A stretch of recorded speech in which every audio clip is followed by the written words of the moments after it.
بسم اللہ الرحمن الرحیم۔ السلام علیکم۔ پاکستان کو اپنا مفتوح رکھنے کے لیے، اس کو بخشو رکھنے کے لیے، اپنے کنٹرول میں رکھنے کے لیے دنیا کی استعماری اور استحصالی طاقتوں نے پاکستان میں موجود اپنے اہلکاروں اور اعلی کاروں کے ذریعے عرصہ سے پاکستان کے خلاف ایک جنگ شروع کر رکھی ہے، جس جنگ کو آپ کوئی بھی نام دے سکتے ہیں، جبکہ ہماری ریاست اس جنگ کو 5th جنریشن وار کہتی ہے۔ دوسری جنگ عظیم کے بعد یہ خطہ جہاں آج پاکستان آباد ہے، ایک بڑی اہمیت حاصل کر چکا تھا، اور اسی اہمیت کے باعث مجھے اور آپ کو یہ پاکستان نصیب ہوا، اور اسی اہمیت کے باعث اس پاکستان پر دنیا بھر سے من و سلوہ نازل ہوتا رہا، اور جہاں من و سلوہ نازل ہوتا رہا وہاں ہم پر مشکلات اور مصائب بھی آتے رہے۔ کچھ لوگ من و سلوہ کھا کر یا اپنے بچوں کے ہو گئے یا بارلے ہو گئے، لیکن کچھ لوگ ایسے بھی تھے جو پاکستان کے ہو گئے، اس قوم کے ہو گئے۔ ایسے لوگوں نے پاکستان کے دفاع کے لیے، اس کی سلامتی اور استحکام کے لیے کچھ منصوبہ بندی کی، اور اس منصوبہ بندی کے تحت پاکستان ایک نیوکلیئر طاقت بنا، پاکستان نے میزائل ٹیکنالوجی حاصل کی، لیزر میں ترقی کی، دفاع کے مختلف دوسرے شعبوں میں پاکستان نے حیران کن حد تک ایک قابلیت، ترقی اور استحکام حاصل کیا۔ جو ہی پاکستان اپنے دفاعی معاملات میں خود انحصاری کی طرف چلا تو یہ استعماری طاقتیں، یہ استحصالی طاقتیں جو پاکستان کو اپنا بخشو رکھنا چاہتی تھی، اور چاہتی تھی کہ یہ ہمیشہ ہمارا دست نگر رہے، کمزور رہے، انہوں نے پاکستان کے خلاف ایک نادیدہ جنگ چھیڑ دی۔ ہم نے سنا کہ اسرائیل کے جہاز پاکستان پر اٹیک کرنے کے لیے انڈیا میں اتر چکے، لیکن اللہ نے فضل کیا کہ ان کو پاکستان پر حملہ کرنے کی جرت نہیں ہوئی۔ پھر ہماری نسل کے لوگ، یا ہم سے پہلی نسل کے کچھ لوگ بخوبی جانتے ہیں کہ ہم ہر روز یہ سنتے تھے کہ نیٹو فورسز پاکستان میں داخل ہونے والی ہیں، وہ یہاں قبضہ کریں گی، وہاں قبضہ کریں گی، یہ توڑیں گی، وہ جوڑیں گی۔ لیکن صرف 3 راتیں لگی، ان 3 راتوں کے بعد یہ خواب بھی پاکستان دشمنوں کا چکنا چور ہو گیا، اور نیٹو فورسز پاکستان میں نہیں اتری۔ پھر ہمیں ڈرایا گیا کہ بحیرہ عرب سے یا خلیج میں جو بحری بیڑے موجود ہیں وہاں سے پاکستان پر میزائل داغے جائیں گے، ڈرون اٹیک ہوں گے۔ ڈرون اٹیک ہوئے بھی، لیکن اللہ نے فضل کیا کہ کسی میں جرت نہیں ہوئی کہ پاکستان پر میزائل داغ سکے۔ اسی پاکستان میں ہم نے دیکھا کہ داعش، ISIS اور TLP کے دہشت گردوں نے پاکستان پر حملے کیے، ہماری یہ دفاعی صلاحیت، ہمارا یہ دفاع ان سب چیزوں کا مقابلہ کرتا رہا اور آج تک کامیابی کے ساتھ یہ مقابلہ کرتا آ رہا ہے۔ جن لوگوں نے یہ مقابلہ کیا، جن لوگوں نے اس میدان میں دشمن کو شکست دی، ہم ان کو سلام پیش کرتے ہیں، اور جو لوگ اس معاملے میں دشمنوں کے ساتھ تھے، ظاہر ہے کہ وہ ہمارے دشمن ہیں، ہم ان کے دشمن ہیں، اور اس لڑائی کے درمیان پرو اسٹیبلشمنٹ اور اینٹی اسٹیبلشمنٹ کا ایک سوال پیدا ہوا۔ جس اسٹیبلشمنٹ نے پاکستان کی حفاظت کی، ہم اس کے ساتھ ہیں۔ جن لوگوں نے ان بارلوں کا ساتھ دیا، اعلی کار بنے، خاموش ہو گئے، بچوں کی خاطر چھپ گئے، ہم انہیں اپنا مخالف سمجھتے رہے، آج تک ان کے خلاف مخالف ہیں، آئندہ بھی رہیں گے۔ یہ تو دفاعی لحاظ سے ایک معاملہ تھا جو چلا۔ پھر پاکستان کے محب وطن لوگوں نے یہ خیال کیا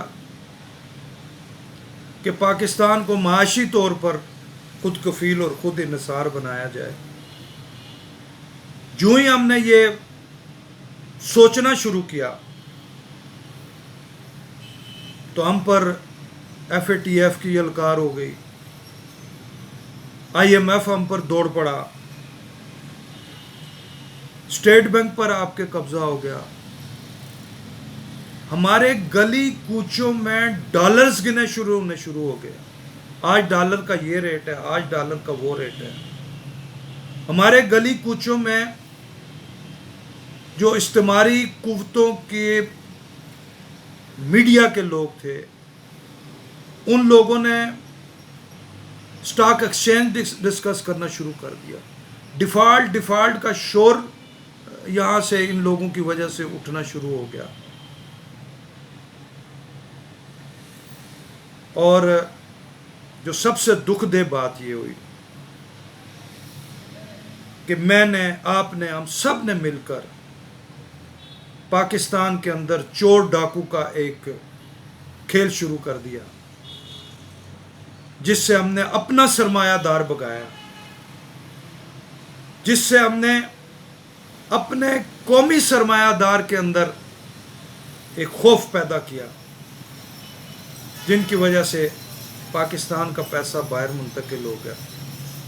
پھر ہماری سپریم کورٹ سے ایک فیصلہ آیا کہ پاکستان میں سب چور ہیں، ڈاکو ہیں، ماسوائے 2 افراد کے، ایک عمران احمد خان نیازی اور دوسرے جناب لالا سراج الحق صاحب۔ اور پھر بدقسمتی دیکھیے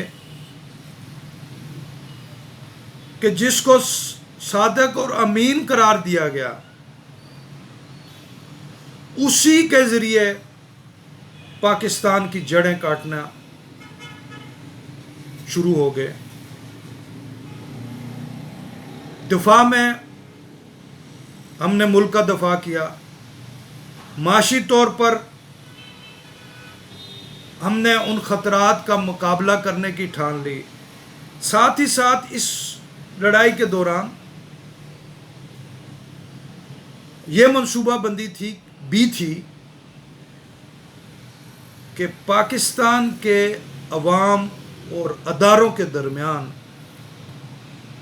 اتنی بد اعتمادی اور مسٹرسٹ پیدا کر دیا جائے کہ یہ ایک دوسرے کو اپنا دشمن سمجھنا شروع ہو جائے۔ جس بندے کو ہماری سپریم کورٹ نے صادق اور امین قرار دیا تھا، اسی بندے کے ذریعے پاکستان کی پارلیمنٹ بے توقیر ہوئی، پاکستان کی عدلیہ خراب ہوئی، اس کے کے پی کے میں 8 سالہ دور اقتدار اور یہاں پر پنجاب اور مرکز میں 4 سالہ دور اقتدار میں ہم نے ایڈمنسٹریشن تباہ ہوتے دیکھی، نیچے سے اوپر تک کوئی اونرشپ لینے کے لیے ہم نے تیار نہیں دیکھا۔ سیاسی جو ادارے بنے تھے ان پر چور اور ڈاکو کا الزام لگا کر حملہ ہوا، ایک بے اعتمادی، ایک افراتفری ملک کے اندر پیدا ہوئی۔ پاکستان کے جو پلرز تھے، جن کو ہم ادارے کہتے ہیں، ان کو کمزور کرنے کی کوشش ہوئی۔ یہ 2007 سے یہ کام شروع تھا، اس کے لیے ایندھن تیار کیا جا رہا تھا، منصوبہ بندی ہو رہی تھی، وسائل بنائے جا رہے تھے، اور آخر کار 9 مئی 2023 کو یہ استعماری طاقتیں پاکستان اور پاکستان سے باہر اپنے اعلی کاروں کے ذریعے پاکستان پر حملہ آور ہوئے۔ اور آپ کمال دیکھیے اس لڑائی میں کہ شاید میں اور آپ اس لڑائی میں شامل نہیں تھے، لیکن پاکستان میں یہ لڑائی لڑنے والوں نے پاکستان کا پتہ بھی ٹوٹنے نہیں دیا اور ان استعماری طاقتوں کو ایک بہت بڑی لڑائی میں، ایک بہت بڑی جنگ میں ایک مرتبہ پھر شکست۔ اب اس شکست کے بعد صرف چند بارلے رہ گئے ہیں، یا میڈیا کے اندر کچھ لوگ جنہیں رینڈ کارپوریشن کی سپورٹ حاصل ہے، جن کو باہر سے پاکستان دشمن لوگوں کی سپورٹ حاصل ہے۔ پاکستان کے اندر تو صرف وہی بچے ہیں، البتہ پاکستان سے باہر مغربی ممالک میں بہت سارے لوگ ابھی بچے ہوئے ہیں جو خود کو پاکستانی کہتے ہیں لیکن پاکستان دشمن ہے، جو خود کو مسلمان کہتے ہیں لیکن ان کا اسلام سے کوئی تعلق نہیں ہے بلکہ ایک مخصوص فتنے کے لوگ ہیں اور بین الاقوامی طاقتوں کے وہ اعلی کار ہیں اور پاکستان کے خلاف سازشوں میں شامل ہیں۔ اب وہ لوگ ہمارے خلاف متحرب ہیں۔ جو جھوٹا اربا وہ پاکستان میں انارکی پیدا کرنے کے لیے استعمال کر سکتے تھے، انہوں نے کیا ہے۔ ابھی 9 مئی کے ہنگامے شروع ہوئے تھے تو بارلوں نے خبریں دینا شروع کر دی کہ پاکستان میں 140 لوگ جو ہے وہ مارے گئے۔ یہی ان کا منصوبہ تھا کہ ہم حملہ کریں گے، لوگ مریں گے، ہم لاشیں اٹھائیں گے، واہ ویلا کریں گے، دنیا میں انسانی حقوق کی باتیں کریں گے، وغیرہ وغیرہ، جس سے ادارے بدنام ہوں گے پاکستان کے اندر۔ کوئی ایک بھی نہیں مرا۔ 140 لوگوں کی پہلے دن انہوں نے کہا کہ مر گئے ہیں، پھر پتہ چلا کہ نہیں، پھر کہا 40 مر گئے ہیں، پھر جناب اعلیٰ آفیشیلی کہا گیا کہ 25 مر گئے ہیں۔ ہم آج تک گزارش کر رہے ہیں کہ حضور کسی ایک بندے کا نام بتا دیں کہ جو آپ کے ان حملہ کرنے کے باوجود مرا ہو اور ان کو افسوس ہے کہ کوئی مرا کیوں نہیں۔ پھر انہوں نے منصوبہ بنایا کہ عورتوں کو وین کرتے ہوئے پیش کیا جائے، اداکار عورتوں کو، فنکار عورتوں کو، جس طرح یہ پہلے کرتے رہے۔ پھر منصوبہ بنا کہ عورتوں کے ذریعے اداروں پر الزامات لگائے جائیں کہ خدا نخواستہ جیلوں کے اندر، تھانوں کے اندر ان کے ساتھ زیادتی ہوئی ہے۔ کون سی عورتیں؟ لاہور کی وہ عورت جس نے زمان پارک کے بعد باہر سڑک پر اپنے کپڑے اتار دیے تھے۔ ان لوگوں سے الزام لگوا کر آپ پاکستان کے اداروں کو بدنام کرنا چاہتے ہیں، آپ پولیس اور سیکیورٹی فورسز کو بدنام کرنا چاہتے ہیں، آپ عوام اور ان کے درمیان بد اعتمادی پیدا کرنا چاہتے ہیں۔ پھر چیکو سلواکیہ کی عورت کی تصویر لگا کر آپ جھوٹ بول رہے ہیں. آپ نے تمام تصویریں جھوٹی لگا کر ان اداروں کو بدنام کرنے کی کوشش کی ہے. کیوں؟ آپ ناکام ہو چکے. کچھ بھی نہیں ہوگا. آپ نے جتنا زور لگانا تھا، جتنا کچھ کرنا تھا کر لیا. اب کچھ نہیں ہو سکتا.